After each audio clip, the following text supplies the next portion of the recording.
Gerhard Berger opens up on Max Verstappen's title chances, while Callum Iilot had his first FP1 for Alfa Romeo in Portugal.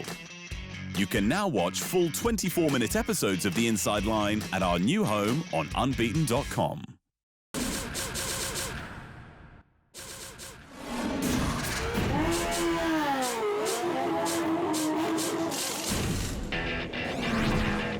Ten-time Grand Prix winner Gerhard Berger says Max Verstappen has the stamina and nous to win his maiden title this year against seven-time F1 world champion Sir Lewis Hamilton.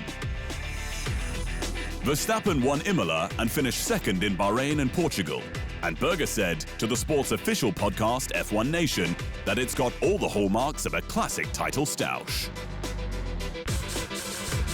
I think he has already a good experience. He's still young, and what he doesn't have, he learns very quick. So I see they're going to be most probably a strong fight.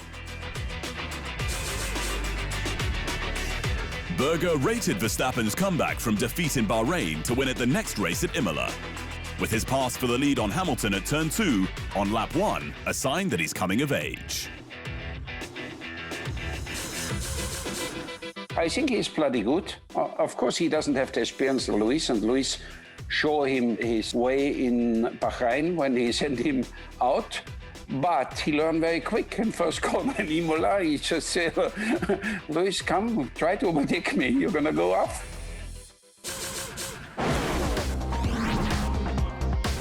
British young gun Callum Iilot took another step towards an F1 race drive in Portugal, with the 22-year-old Alfa Romeo reserve 4/10 off Kimi Räikkönen's time in his debut FP1.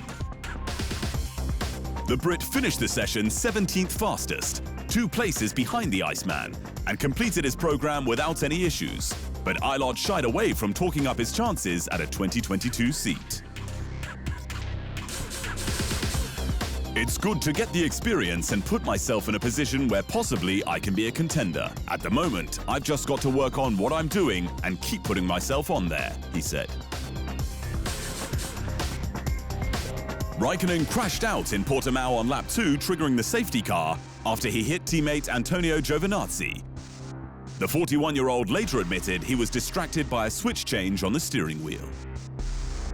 Meanwhile, Alfa Romeo has lost its appeal over Räikkönen's 30-second penalty at Imola, where he failed to drive through the pit lane ahead of the safety car restart, with the Finn out of order after an error. Seven-time F1 world champion Sir Lewis Hamilton says he plans to race on in the sport next year, pouring cold water on rumours he could retire at the end of the season.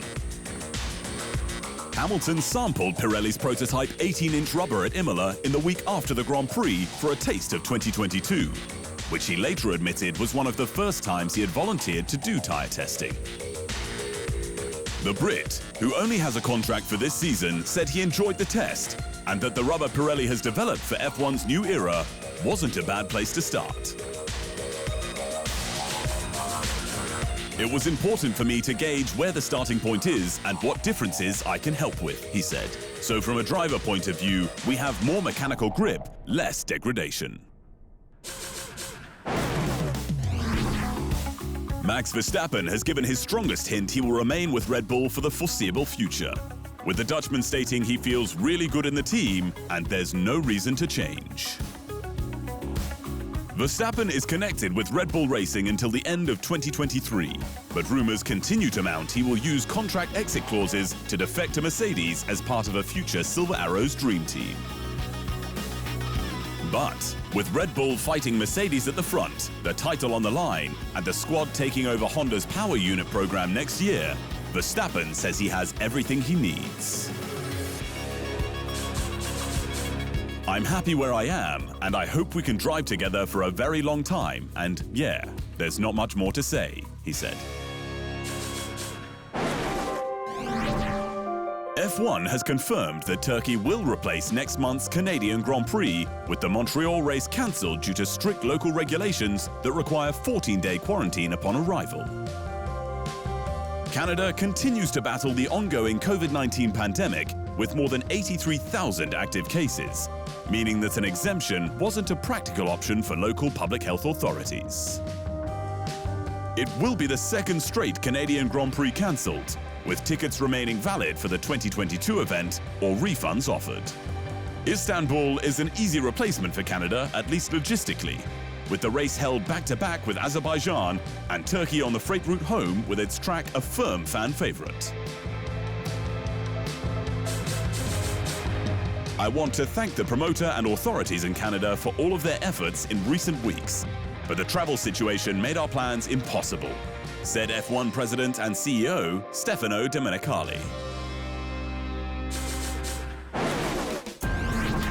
Williams driver Nicholas Latifi has lamented the cancellation of the 2021 Canadian Grand Prix, despite the contract extended to hold it until 2031, with the Canuck yet to take the grid for his home race.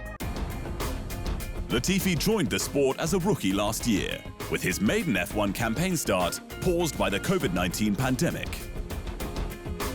But the 25-year-old agreed that it was the right decision not only for the health and safety of his countrymen, but the sport.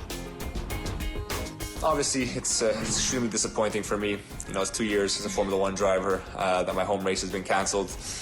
But you know, I know the Canadian government and the promoters of the race have been working very hard to try and put the race on. But unfortunately, it was just not possible with the COVID-19 situation back home in Canada, which unfortunately is not very good at the moment. Former Williams technical chief Paddy Lowe says that he didn't enjoy his second stint with the squad from 2017 to 2019, but is happy the team has now been sold and is again on the rise. Lowe first joined Williams as an electronics engineer in 1987 ahead of its active era dominance, but returned in 2017 following stints with McLaren and Mercedes, only to discover financial and structural issues. Problems that should have seen the Williams family sell out sooner than last year, said Lowe to F1's official podcast, Beyond the Grid. I was pleased because that's what they've needed to do for a long time, and to be honest, should have done it earlier for all sorts of reasons, which are not to do with any individuals or, you know, the team has been in a very negative spiral from a funding point of view.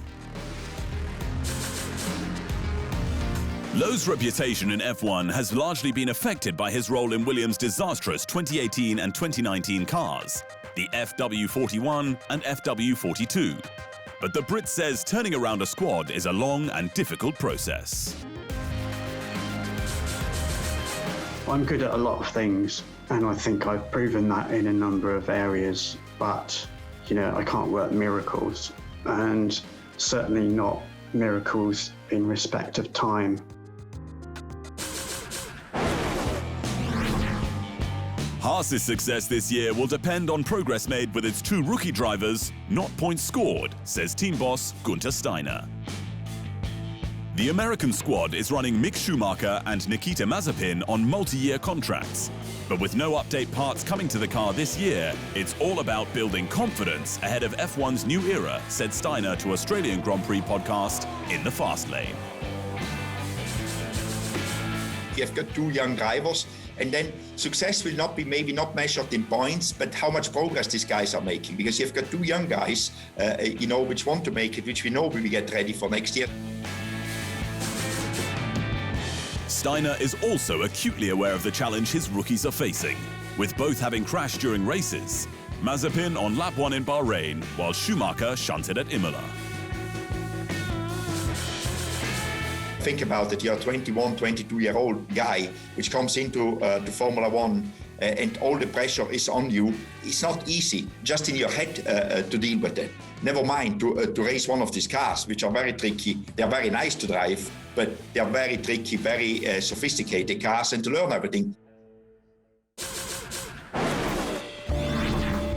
F1's governing body, the FIA, has approved changes to the financial regulations relating to sprint qualifying, with teams allocated $100,000 per car per event for accident damage, as long as it occurred during the sprint qualifying session and led to either retirement or entry into the pit lane. Each team has been given an allowance, not budget cap extension, of $450,000 for taking part in the 3 100-kilometer races, which is subtracted from the final spending figure submitted to the FIA, with a further payment of $100,000 per sprint qualifying session. Should a car sustain more than $100,000 in damage, teams can make a downward adjustment equal to the difference. F1's first sprint qualifying session is expected to run at the British Grand Prix, with Monza and Interlagos also planned. Over to IndyCar, where McLaren SP racer Patricio O'Ward has earned an F1 test in Abu Dhabi at the end of this year, on the back of his win in Race 2 at Texas Motor Speedway in Fort Worth. O'Ward took the lead from Joseph Newgarden with 24 laps remaining and never looked back. The race began with a huge 6-car pileup triggered by Haas reserve driver Pietro Fittipaldi.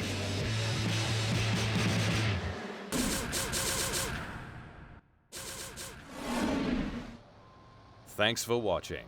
To stay up to speed on all things Formula One, make sure you hit the subscribe button.